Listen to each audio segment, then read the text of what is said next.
আমার কলিজার টুকরা সন্তান কোন ছাত্রর বুকে গুলিয়ে চালিয়ে আপনি এটা করতে পারবেন না। সেই দিন ধর্মমন্ত্রী দাওয়াত দিছিল, সেখানে বাংলাদেশের অনেক বড় বড় আলেম গেছে। প্রত্যেকটা আলেম বলছে যে পুলিশ কোন সাহসে গুলি চালায়। আমি সরকারের কাছে দাবি জানাই, আবু সাইদ সহ যাদেরকে যেই পুলিশেরা গুলি করলো এই ফুটেজ দেখে দেখে এই পুলিশদেরকে ধরেন, কড়া বিচার করেন, সারা বাংলাদেশ 24 ঘন্টার মধ্যে ঠিক হয়ে যাবে ইনশাআল্লাহ। ওই যে পীর আকাবির নিয়ে কথা হইছে না, এগুলি যারা বলছে ভুলে বলছে। আমাদের মুরব্বী, আমাদের পীর, আমাদের আকাবিরিন, ওনারা নিজে এবং উম্মতকে সবকের ব্যাপারে কোরআন সুন্নাহর বাইরে কিন্তু কোনো কথা বলে না। অতএব তাদের কথাবার্তা বলাও ইবাদত। দাদাজান রহমতুল্লাহ আলাইহি বলতেন যে নিয়মিত তওবা করবা, প্রতি রাত্রে বেলা ঘুমানোর আগে 3 বার তওবা করলে আল্লাহ জীবনের ওই দিনের সব গুনাহ মাফ করে দেন। তওবাকারীকে আল্লাহ পছন্দ করেন। আরে ভুল তো মানুষেরই হবে, হবে না? কি বলেন, হবে কি না? এমন কেউ আছে যার ভুল নাই? এই যে বর্তমানে কোটা বিরোধী আন্দোলন, ঠিক না? কোটা বিরোধী আন্দোলন, এটা তো প্রধানমন্ত্রী আগেই পারতেন ওদেরকে ডাক দিয়া যে তোরা কি চাস, কি চাস, ধর নিয়ে যা, কথা শেষ হয়ে যায়। হয়তো কিনা বলেন? হয়তো তার একটা কথার কারণে আজকে এই অবস্থা। আমাদের এই ফরাইজি আন্দোলনের মাসিক ইজতেমা থেকে সুস্পষ্ট পরিষ্কার ভাষায় আমরা তাদেরকে বলতে চাই, এই যে কোটা বিরোধী আন্দোলনের নামে আজকে দেশের যে উত্তপ্ত অবস্থা, এই অবস্থাকে নিয়ন্ত্রণ করার দায়িত্ব সরকারি। এটা কিভাবে আপনি করবেন সেটা আপনি ভালো বুঝেন। তবে আমার কলিজার টুকরা সন্তান কোন ছাত্রর বুকে গুলিয়ে চালিয়ে আপনি এটা করতে পারবেন না। সাধারণ নিরহ মানুষের বুকে গুলি চালিয়ে এটাকে আপনি নিয়ন্ত্রণ করতে পারবেন না। আপনি তাদেরকে ডাকেন, আলোচনায় বসেন, বড় বড় সব কাজ তো আপনি করেন, এটা করতে পারেন না কেন? আপনাকে করতে হবে, দেশের দায়িত্বে আপনি। এই জন্যে তওবা করা দরকার। তওবা করলে আল্লাহ খুশি হয়। হয়তো আপনাদের কোনো আকাম কুকাম আছে, আছে না? সব কি দোয়ায় তুলসী পাতা নেই? সব তার ভিতরে ভরা। এই জন্য আপনারা আল্লাহর কাছে তওবা করেন, মাফ চান যে আল্লাহ ভুল হয়েছে। এগুলিকে আপনারা কিভাবে নিয়ন্ত্রণ করবেন? ইন্টারনেটের সেবা বন্ধ করে নিয়ন্ত্রণ করা যাবে? যাবে না। কলিজার টুকরা সন্তান ছাত্রর বুকে গুলি চালিয়ে এগুলিকে নিয়ন্ত্রণ করা যাবে না। আলোচনার মাধ্যমে, সমঝোতার মাধ্যমে, বসার মাধ্যমে অনেক জটিল সমস্যা আল্লাহ পাক সমাধানের ব্যবস্থা করছে। এই দেশ ওলামায়ে কেরামের দেশ, হাজী শরিয়াতুল্লাহর দেশ। এদেশের রক্ষার জন্য, এদেশকে স্বাধীন করার জন্য আপনারা ইতিহাস করে দেখেন, এদেশের আমাদের আকাবিরিন ওলামায়ে দেওবন্দরা, আমাদের মুরব্বীরা বুকের তাজা রক্ত ঢেলে এই দেশকে ওনারা স্বাধীন করেছে। আরে স্বাধীন করার পরে হাজী শরিয়াতুল্লাহ, দুদু মিয়া, পীর বাদশা মিয়া ওনাদের ফরাইজি আন্দোলনের হুঙ্কার দেওয়ার পরেই যখন ব্রিটিশ সরকার এদেশ থেকে পালিয়ে যেতে বাধ্য হয়েছে, তারপরেই তো বঙ্গবন্ধু শেখ মুজিবুর রহমান এই স্বাধীন বাংলার ঘোষণা দিছে। আগে ও আলেমরা কাজ করছে। এ হুজুর বুঝুনি কথা। অতএব তোমরা লেখাপড়াও করবা, হাজী শরিয়তুল্লাহর মতো সূর্য সৈনিক হইতে হবে, হুসাইন আহমদ মাদানী হইতে হবে, মুজাহিদে আজম দুদুমিয়া রহমাতুল্লাহ আলাইহি তোমাদেরকে হইতে হবে ইনশাআল্লাহ। এদেশ আবার হক্কানি ওলামা পীর মাশায়েখদের মাধ্যমে এই বাংলার জমিনকে কোনদিন আমরা নাপাক হইতে দেব না। আল্লাহ পাক সবাইকে আমলের তৌফিক দান করুন। এই জন্যে আল্লাহর কাছে তওবা করে গুনাহ মাফ চাইতে হবে। অনেক দায়িত্বশীল লোকেরা আছে নামাজও পড়ে না, তাদেরকে বলার সাহসও তো আমরা পাই না। কিন্তু সাহস না পাইলে দোয়া তো করতে ভয় লাগে না? দোয়া করা যাবে না? আল্লাহ আমার দেশের মন্ত্রী, এমপি, ডিসি, এসপি, ওসি, টিওনো যারা আছে সরকারের দায়িত্বে, আল্লাহ আপনি এদেরকে পাক্কা নামাজি বানায় দেন। এই দোয়া করবা না বাবা? তারা তো বহা, দোয়া না করলে তো আরো বিপদ। আল্লাহ তারা যেন দেশের সম্পদ, মানুষের সম্পদ চুরি না করে, এইভাবে দোয়া করবা। বলো আগত যায় কইতে পারবা না? পারবা? দোয়া করতে হবে। আমি তো এইভাবে দোয়া করি যে আল্লাহ ক্ষমতায় যারা বসা, আপনার কুদরতের হাত একেবারে তাগো ভিতরে ঢুকাইয়া কলিজাতে ঘুরাইয়া কেবলামুখী কইরা দেন, যেমন তারা আর কোনোদিন অন্যায় করতে না পারে। একটা মানুষের ভিতরে যখন আল্লাহর কোরআনের বুঝ আসবে, নবী আলাইহিস সালাতু ওয়াস সালামের সুন্নাত আসবে, তখন ওই মানুষটা কোনোদিন ইসলাম বিরোধী, রাষ্ট্র বিরোধী, সমাজ বিরোধী মানুষের বিরুদ্ধে কোনো কাজ করতে পারবে? তার সাথে আল্লাহর যোগাযোগ হয়ে যাবে না? হবে কি না? যখন এই লোকটা একটা খারাপ কাজ করতে যাবে, দুনিয়ার কোনো মানুষ তাকে বাধা দেখ আর না বাধা দেখ, ওই যে যেই অন্তরের সাথে আল্লাহর যোগাযোগ, নাকি তাআল্লুক মা আল্লাহ, কি বাবা বলো? আল্লাহর সাথে গভীর সম্পর্ক ওয়ালা অন্তরে আল্লাহর পক্ষ থেকে বাধা আসবে। এই জন্যে দোয়া করতে হবে। আমরা সেই দিন ধর্মমন্ত্রী দাওয়াত দিছিল, আমি আগে যাইতে চাই নাই, আমার কুমিল্লাতে প্রোগ্রাম ছিল, তারপরেও দাওয়াত দিছে, গেছি। আমরা বলছি আপনি তো দাওয়াত দিছেন, ওমন কিছু খাওয়াইবেন না।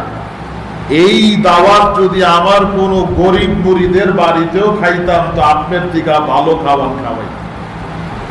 বলছি যে আপনার এই বাসার থেকে আমরা বাইর হইতে দেরি লাগবে, মানুষ আমাকে গালাগালি দালাল কইতে সময় লাগবে।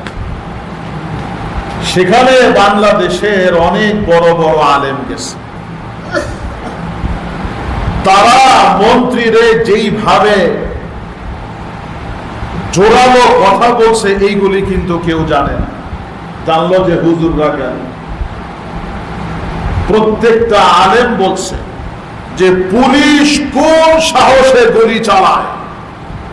সরকার আপনারা বলছেন টিবি ভবন ভাঙছে, মেট্রো রেল মানে ভাঙছে, সরকারি স্থাপনা যত জ্বালাও পোড়াও হয়েছে, এটা সঠিক বিচার আমরা চাই। আপনারা বলছেন ফুটেজ দেখা দেখা তাদেরকে বিচার করা হবে, ভালো বিচার করা দরকার। এগুলি দেশের সম্পদ, এগুলি ক্ষতিতে মানুষের ক্ষতি হয়েছে, অনেক ক্ষতি হয়েছে। আমি সরকারের কাছে দাবি জানাই, আবু সাইদ সহ যাদেরকে যেই পুলিশেরা গুলি করলো, এই ফুটেজ দেখে দেখে এই পুলিশদেরকে ধরেন, কড়া বিচার করেন, সারা বাংলাদেশ 24 ঘন্টার মধ্যে ঠিক হয়ে যাবে ইনশাআল্লাহ। আপনারা ওইগুলি করবেন না। আর হুজুর গোটাইকা যতই বলেন যে হুজুর দেশ শান্ত করেন, জুমার খুতবাতে বলেন, ওয়াজের মাহফিলে বলেন, আমরা বলছি আমরা এইগুলি বলার সুযোগ নাই, কারণ মুসল্লিরা গালিগালাজ করবে। নামাজ পড়ার পরিবেশ করে দেন, আল্লাহর কাছে মোনাজাত করার আগে রব্বুল আলামিন আপনাদের উপরে রহমত দান করে। এই কথা বলছি, কিন্তু এই কথা আসে নাই। আইছে? আসে নাই। যারা প্রমাণ করো ফেসবুকে আবল তাবল লেখো, কাদের সম্পর্কে লেখো? আগে বুঝো, তারপরে মন্তব্য করো। বেহুদা যদি একটা মন্তব্য তোমার মিথ্যা হয়, মনে রাখবা এই মিথ্যার জন্য জাহান্নামের আগুনে তোমাকে জ্বলতে হবে। এইভাবে আমরা বলছি, আপনারা ওই কাজ করবেন না। বিপদে পড়লে খালি আলেমগো ডাকবেন, হুজুরগো ডাকবেন, তা করতে পারবেন না। বিপদ ছাড়াই, স্বার্থ ছাড়াই আলেমদেরকে ডাকেন, মাঝে মাঝে পরামর্শ করেন। পরামর্শ নিবেন কিনা সেটা আপনাদের ইচ্ছা। আলেমদের থেকে আপনারা পরামর্শ নেন। কোন আলেম ক্ষমতা চায় না, চায়? কোন আলেম ক্ষমতা চায় না, কারণ আলেমরা যেই ক্ষমতার মসনদে বসা, ওই ক্ষমতার মালিকটা কে? যে এই ক্ষমতা কোনদিন শেষ হবে না। আপনাদেরকে আমরা ভালোবাসি। বাংলাদেশের সমস্ত আলেম দেশকে ভালোবাসে, রাষ্ট্রকে ভালোবাসে। আপনারাই রাষ্ট্র চালান, কিন্তু সুন্দরভাবে চালাতে হবে, ন্যায় নীতিভাবে, কোরআন সুন্নাহ মোতাবেক আপনারা রাষ্ট্র চালান। আপনাদের উপরে দোয়া এমনি আসবে। হুজুরদের সম্মান করবে না। এই যে আমরা সেই দিন বলছি, আমিও বলেছি যে আগামী এক সপ্তাহের মধ্যে বাংলাদেশের যত আলেমের নামে এখনো মামলা হয়ে আছে, আগামী 7 দিনের ভিতরে সমস্ত মামলা প্রত্যাহার করতে হবে। কথা বইলাইছে, শুনছো? শুনবা না। বাহাদুরপুরের হুজুরের মন্ত্রীর লগে দেখা করতে গেলে খালি এইটাই শুনবা, আরে বেটা অমন মন্ত্রীর লগে দেখা করার আমার শখ নেই, ওই মন্দির থেকে আমার সম্মান কম নি বেটা? হ্যাঁ, আমার সম্মান। আমি আল্লাহ রহমতে আমার মুরিদ বহরে গেলে, আমি যখন রাস্তা দিয়ে হাঁটি, শত শত মানুষ আমার পিছনে আসে। কেন? কারণ ওই মুরিদ আর আমার মাকসাদ হইল একমাত্র আল্লাহকে পাওয়া। আমার দাদা জান পীর মহসিন উদ্দিন দুদুমিয়া রহমাতুল্লাহ আলাইহি, আমার বাবা জান শহীদ পীর মুসলিম উদ্দিন আহমদ আবু বকর মিয়া রহমাতুল্লাহ আলাইহি সব সময় বলতেন, দুনিয়ার পিছনে দৌড় দিবা না, টাকার পিছনে দৌড় দিবা না, দিলে উষ্টা খাবা। কি খাবা? উষ্টা কি বুঝো? ভালো কোনো মাছের নাম? তাহলে মনে হয় গোস্তর নাম নাকি? তুমি আল্লাহর পিছনে দৌড় দাও, পুরি কায়নাত তোমার পিছনে দৌড় দিবে। সিবগাতাল্লাহ ওয়া মান আহসানু মিনাল্লাহি সিবগা। আমাদের উদ্দেশ্য, আমাদের হাজাত, আমাদের কথা, আমাদের সমস্ত কিছু যেন একমাত্র আল্লাহর জন্য থাকে। আমাদের কাছে কত লোক আইসা বলে, হুজুর এই অসুবিধা, এই অসুবিধা, এই সমস্যা, এই সমস্যা, এই সমস্যা। বলি যে বাবা 5 ওয়াক্ত নামাজ নিয়মিত কইল। আল্লাহ যদি তোমার হয়ে যায়, তাহলে সকল বালা মুসিবত আল্লাহ তাআলা দূর করে দিবে। এই জন্যে আপনারা যারা বাহাদুরপুর আস্তানার মুরিদ মুহিব্বিন, ফরাইজি আন্দোলনের নেতা কর্মী, কওমি মাদ্রাসা, আলিয়া মাদ্রাসার সম্মানিত উস্তাদ, তালিবুল ইলম, ছাত্র বাবারা, খুব মনোযোগ দিয়ে লেখাপড়া করতে হবে। কি বলো? হাজী শরিয়াতুল্লাহ তো তোমাদের ভিতর থেকে আল্লাহ কাউকে বানাবে, বানাবে না? দুদুমিয়া, হাফেজজি, পীরজি, আহমদ শফি, আল্লাহ তো তোমাগো মাঝখান থেকে কাউরে বানাই। এই জন্য খুব মনোযোগের সাথে লেখাপড়া করা, ওস্তাদের খেদমত করা আর আল্লাহর কাছে দোয়া করা। আমি সেদিনও বলেছি, নায়েবে মুহতামিম সাহেবরে সমস্ত আসাতেজা কেরামদেরকে মাগরিবের আগে আগে মসজিদে ঢুকে আল্লাহর কাছে দোয়া করা। করো না? নিয়মিত করবা, তাহাজ্জুদ করবা আল্লাহর কাছে। এই কওমি মাদ্রাসার নতুন আজকে আমাদের খতিব সাহেব হুজুর হযরত মাওলানা হাফেজ কারি মুফতি নজরুল ইসলাম দামাত বারাকাতুহুল আলিয়া, উনিও হুজুর দোয়া করেছেন, আমরা তার সাথে আমিন বলছি। আল্লাহ কওমি মাদ্রাসার জন্য, মাদানী ভবনের জন্য খুব তাড়াতাড়ি জায়গা, ভবনের কাজ এবং শেষ করার ব্যবস্থা করে দেন। কত সুন্দর দোয়া করছে। আল্লাহ মাদানী ভবনের কাজটা শুরু এবং তাড়াতাড়ি শেষ আপনি করার ব্যবস্থা করে দেন। প্রত্যেকটা ছাত্র আব্বা হুজুরের কাছে এই দোয়ার জন্য দরখাস্ত থাকবে। আল্লাহ পাক সবাইকে আমলের তৌফিক দান করুন।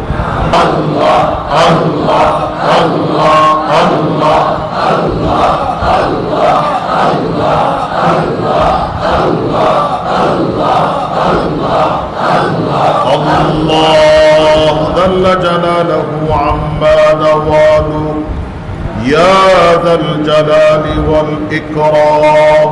আল্লাহুম্মা আমিন।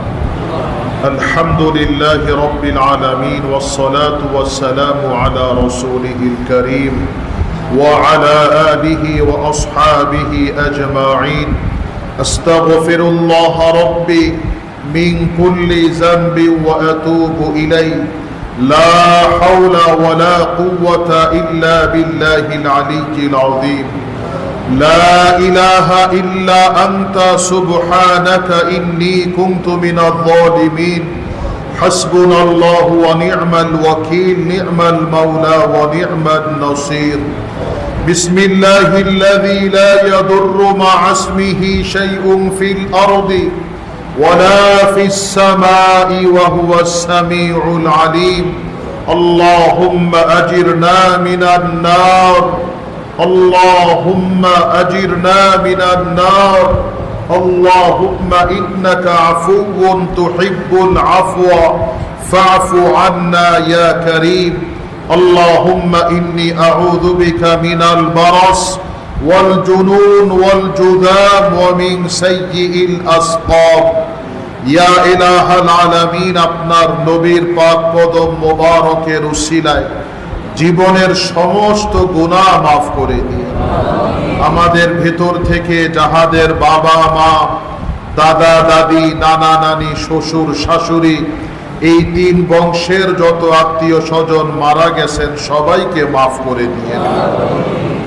আমাদের বাহাদুরপুর আস্তানার অত্যন্ত মুহিব্বিন মুতাআল্লিকিন খাস আমাদের একজন ভাই ছিলেন মিলন ভাই, উনিও কয়েকদিন আগে মারা গেছেন, মাফ করে দিয়েন।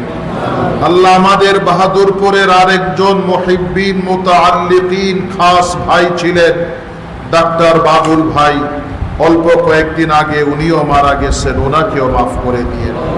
আমাদের আশরাফ মোল্লা ভাইয়ের ছেলে অ্যাক্সিডেন্টে মারা গেছে, আল্লাহ উনাকেও মাফ করে দিয়েন। আল্লাহ হযরত হাজী শরিয়াতুল্লাহ রহমাতুল্লাহ আলাইহির বংশের যারা কবরে, আমার পীর ও মুর্শিদ দাদা যান, আমার পীর ও মুর্শিদ বাবা যান সহ এই বংশের আরো যারা কবরে সবাইকে মাফ করে দিয়েন। আমার মাও কবরে, উনাকেও মাফ করে দিয়েন। আল্লাহ আমাদের ভিতরে যারা অসুস্থ তাদেরকে সুস্থতা দান করুন। আল্লাহ আজকে বৃষ্টির ভিতরে কষ্ট করে এই মাসিক ইজতেমাতে যারা আসলেন, আল্লাহ আপনি ইনাদের উপরে রাজি আর খুশি হয়ে যান। আল্লাহ গোটা বিশ্ববাসীকে মাফ করে দেন, বাংলাদেশের উপরে রহমত দান করেন, রাজনৈতিক পরিস্থিতি আল্লাহ আপনি সুন্দর করে দেন। আল্লাহ সরকারের দায়িত্বে যারা আছেন ইনারা যেন আল্লাহ সুন্দরভাবে ছাত্রদের সাথে আলোচনার মাধ্যমে বর্তমান অবস্থা যেন ভালো হয়ে যায় সেই ব্যবস্থা আপনি করে দিয়েন আল্লাহ। কওমি মাদ্রাসা তালিবুল ইলম ছাত্র বাবাদেরকে নিয়ে হাত তুললাম, মাদানী ভবন সহ কওমি মাদ্রাসা, আলিয়া মাদ্রাসা, হাজি শরিয়তুল্লাহ এতিমখানা, লিল্লা বোর্ডিং সহ যাবতীয় হাজাত আপনি পূরণ করে দিয়ে ইয়া ইলাহাল আলামিন। ফরাইজি আন্দোলনকে কবুল করে নিয়েন। আস্তানার মুহিব্বিন, মুতাআল্লিকিন, মুরিদ যে যেখানে আছে সবার উপরে রহমত শান্তি দান করুন। আমাদের উপরে, আমাদের পরিবার সন্তানদের উপরে রহমত দান করুন। সব বালা মুসিবত পরেশানি বিপদ আপদ দূর করে মাওলা রহমত দ্বারা ভরপুর করে দিয়ে ইয়া ইলাহাল আলামিন। আস্তানাকে কবুল করে নেন। শিরক বিদআত মুক্ত আস্তানা কিয়ামত পর্যন্ত চলবার তৌফিক দান করেন। মিলে মুহাব্বতে আমাদের সবাইকে থাকবার তৌফিক দান করেন আল্লাহ। যারা আপনার এই ফকিরকে মুহাব্বত করে আপনিও তাদেরকে মুহাব্বত করেন ইয়া ইলাহাল আলামিন। আমার ছাত্র বাবারা, কোরআনের হাফেজ এখানে অনেক উপস্থিত আছেন, যারা হাদিস পড়েন, দাওরায়ে হাদিসে আছেন, সহ সকল জামাতের ছাত্র বাবাদেরকে নিয়ে হাত তুললাম আল্লাহ। এই আস্তানার জন্য, মাদ্রাসার জন্য যা দরকার আপনি দিয়া দেন খুব তাড়াতাড়ি আল্লাহ। এখনো কিছু জায়গা বাকি আছে মাওলা, আপনি খুব তাড়াতাড়ি জায়গাগুলি কিনবার ব্যবস্থা করে দেন আল্লাহ। অতি সত্বর শীঘ্রই মাদানী ভবনের কাজ শুরু এবং সমাপ্তর ব্যবস্থা করে দেন ইয়া ইলাহাল আলামিন। এই এলাকার প্রত্যেকটা মানুষের উপরে রহমত দান করুন। এলাকার মানুষকে কওমি মাদ্রাসার মুহিব্বিন, মুতাআল্লিকিন বানিয়ে দেন আল্লাহ। আমি ফকিরের সাথে এই মুহূর্তে যারা হাত তুলে রাখছেন, আমাদের মাইকের আওয়াজে যারা দুখানা হাত তুলে রাখছেন, আপনার নবীর উসিলায় তোফাইলে ওয়াস্তে আমাদের সবাইকে হজ করবার তৌফিক দান করুন। মদিনা পাকের সবুজ গম্বুজটা বারবার দেখে সালামের তৌফিক দান করুন। রিয়াজুল জান্নাহ 2 রাকাত নামাজের তৌফিক দান করুন। নবীর পায়ের কাছে দাঁড়িয়ে বারবার সালামের তৌফিক দান করুন। আগামী ইজতেমাতেও আমার এই ভাইদেরকে আবারও আসার তৌফিক দান করুন। সুবহানা রাব্বিকা রাব্বিল ইজ্জাতি আম্মা ইয়াসিফুন ওয়া সালামুন আলাল মুরসালিন ওয়ালহামদুলিল্লাহি রাব্বিল আলামিন বিরহমাতিকা ইয়া আরহামার রাহিমিন।